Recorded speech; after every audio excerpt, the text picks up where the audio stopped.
This nigga right here, you son. Jump music. GK. Y'all wanna know what it is? My nigga GK.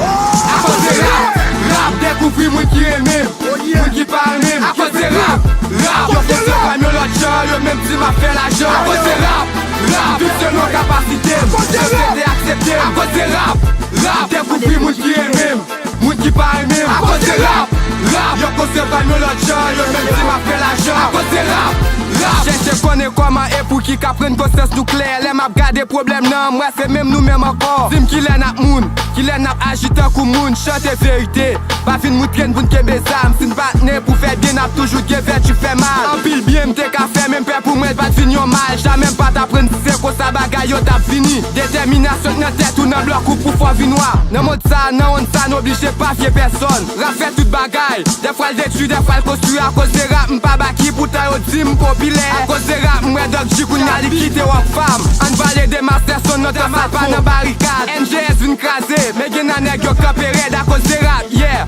Mystic 703 krasé. Tout ki se old men son wonito c'était a cause de rap. A cause de rap, découvri moun ki remem, moun ki pa remem. A cause de rap, yo konse fami lot jan, yo menm si ma fe la jan. A cause de rap, viv selon kapasite, société accepte. A cause de rap, découvri moun ki remem, moun ki pa remem. A cause de rap, yo konse fami lot jan, yo menm si ma fe la jan. A cause de rap, se kon epok pou rap. Yo te bam tout mauvais non, sa pa t'empêche m'goumen jusqu'à ce que me fè nom. Journée jodia, what the fuck ou te grim. Pap kare, j'suis nan bonam, sou pa te dem kouman pou m'swe. A cause de rap, m'kon goudou lè lè mouye en bas la pli. Kon fè kafou ak Petroville, lè m'ap toune m'toune a pied. Tout ça ou se pou rap, fè kare pou se rap. Kade pou si fè bak, l'esprit grand maille. Pa ge kesyo de moun pa si te nom. Pa ge kesyo vle ou pa fwa si te nom. Pa ge kesyo de moun pa si te nom. Pa ge kesyo vle ou pa fwa si te nom. Jike kote el vise a pa ge moun kap kakopel. Utilize gen ksol a pa ge moun kap katropo shit. Met kontrol sou bak ou met kontrol sou avon.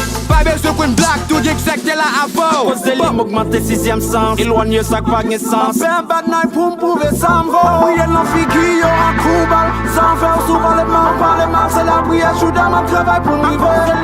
Même sac pi mal passe m'denigre. Même sac pas travail pour li yo kope pour devye. Mais pour rap yo sorti pour devye.